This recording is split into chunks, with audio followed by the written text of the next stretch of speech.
A paz do Senhor, irmãos. Gostaria de estar com o irmão João, passando aos irmãos a quarta aula do discipulado, a aula sobre salvação.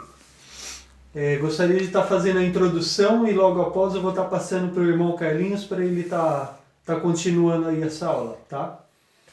Então, irmãos, eu vou fazer a nossa introdução. A palavra salvação significa perdoar, restaurar, livrar da morte. Lemos em Romanos, capítulo 8, versículo 2.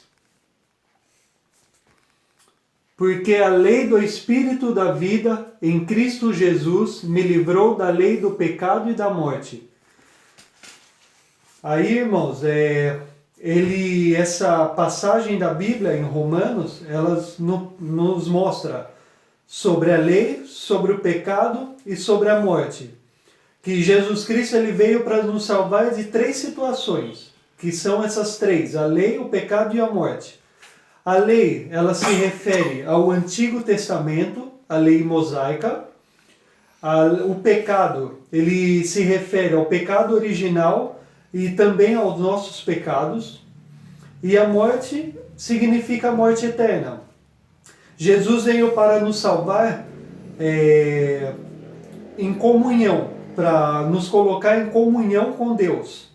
Ele veio para ligar como se fosse uma linha, ela foi rompida e Jesus ele veio para nos salvar, não só nos salvar, mas também nos colocar em ligação com Deus, em comunhão com Deus, para a gente fazer a vontade dele, a vontade de Deus mediante a Jesus Cristo, que é o nosso intermediador a Deus. E também para fazer a obra de Deus. Tá? Essa é uma introdução bem simples e eu vou estar passando ao irmão Carlinhos agora. Fiquem na paz. Amém.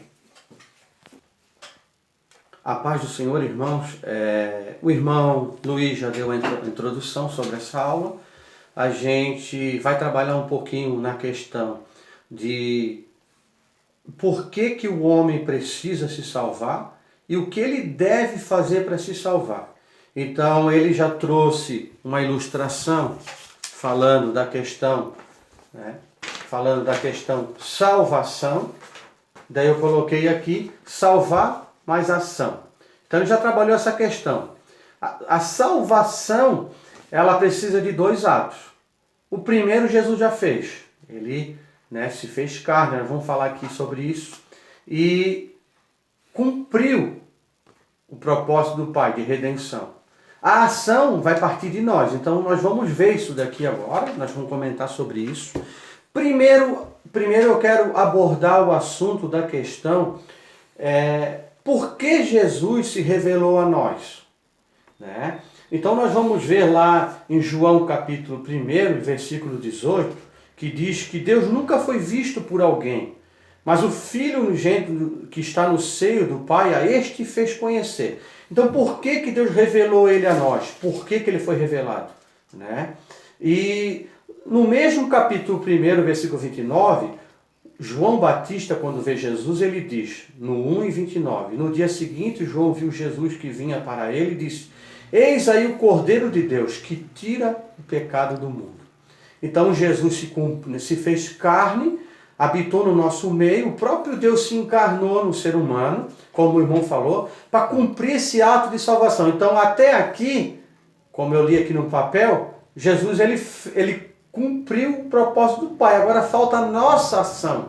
Então Jesus se encarnou, se fez homem, e ele veio para quê? Para que ele veio? Ele veio para salvar o mundo, que está lá em João capítulo 3, versículo 17.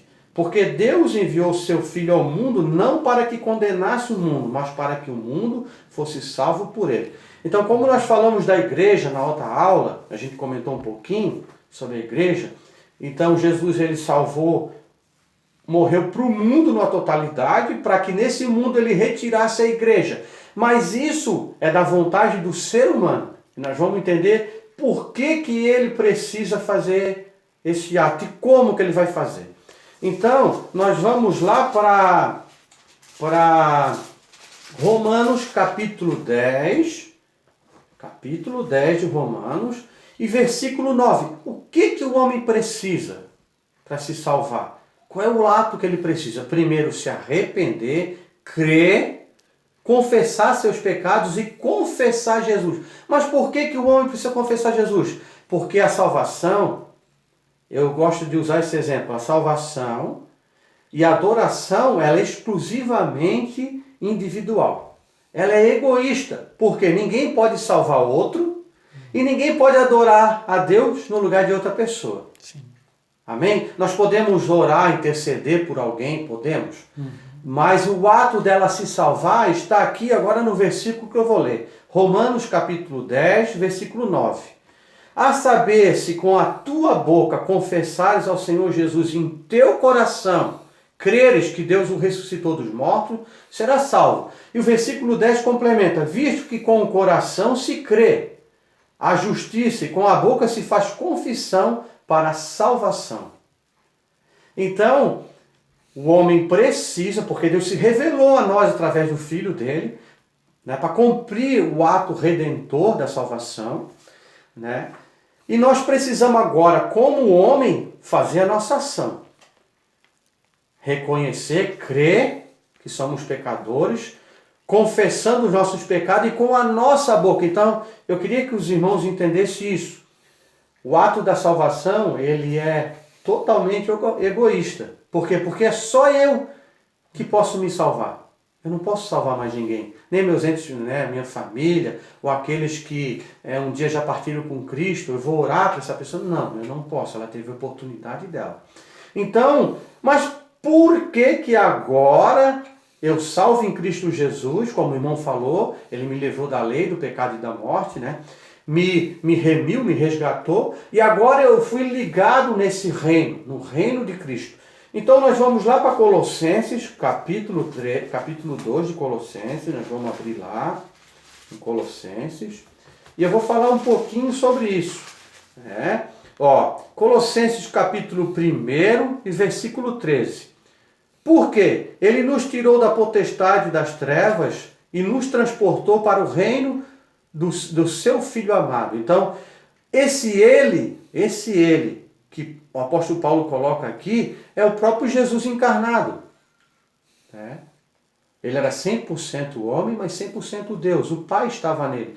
Então, agora nós não fazemos mais parte do império das trevas, onde a potestade, nós estava lá no pecado, nós éramos escravizados. Agora nós temos um reino. E o nosso rei é Cristo. E agora nós temos que fazer a obra. Ele não só nos salvou para nós ser ricos, para nós ter salvação, mas ele nos salvou para nós trabalhar nesse reino. Ele pegou, lá em Colossenses capítulo 2, Paulo também diz, ele pegou a cédula que era contra nós, e nas suas ordenanças ele pegou essa cédula e ele cravou ela na cruz. E daí ele despojou os principados, a potestade, e expôs eles publicamente e triunfou neles em si mesmo. Então por isso que Jesus fez isso. Nos resgatou, nos comprou, pagou essa cédula, como o irmão falou, da ofensa, do pecado original de Adão, a herança maldita e os nossos pecados que nós cometemos. Ele riscou, apagou essa cédula com o sangue dele, nos resgatou, nos remiu, para que agora, nós salvos, fizéssemos a obra para Deus. Porque a salvação ela é uma esperança de vida. Enquanto nós estamos vivendo, o crente, o cristão, o salvo em Cristo Jesus, precisa ter essa esperança. E dentro dessa esperança nós agora fomos remidos, aquela comunhão que o irmão falou tinha sido quebrada, porque diz lá em Romanos 13, 23, que portanto o homem pecou e destituído, afastado foi da glória de Deus. Em Romanos 6, 23 diz que o salário do pecado era a morte, mas o dom gratuito de Deus é a vida eterna por Cristo Jesus nosso Senhor. Em Romanos 8:1 diz que, portanto, nenhuma condenação há para aqueles que estão em Cristo Jesus, que não é segundo a carne, mas segundo o Espírito. Então, quer dizer, agora eu tenho agora o Espírito Santo em mim para me ajudar a fazer essa obra no reino. Então, eu não fui salvo meramente só para ir para o céu. A importância da gente aprender isso. A salvação na nossa vida é para que agora nós estivéssemos ligados com o Pai e o Espírito Santo Consolador na nossa vida, nós fazer a obra no reino. Até que se cumpra essa palavra. Até que a igreja seja arrebatada. Então, é esse o comentário que eu tinha para fazer. Amém. Que os irmãos fiquem com Deus.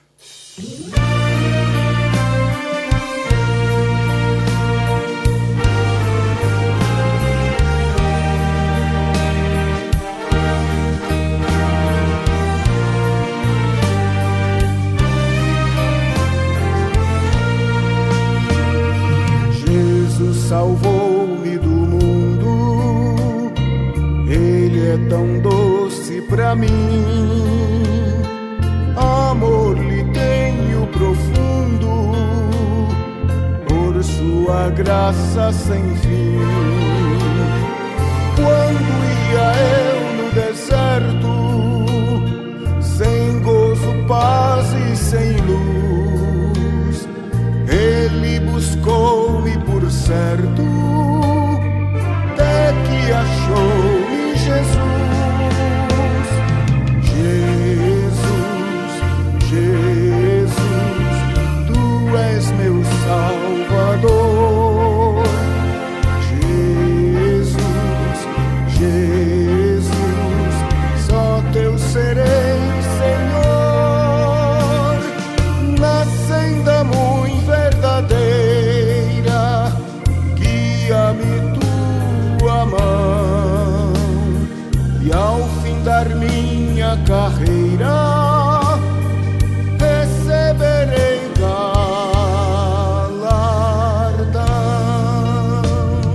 Jesus de Saron é a rosa, lírio suave é pra mim. Ele é a rocha preciosa, onde há gozo sem fim. É da manhã a estrela, na noite escura e sem luz.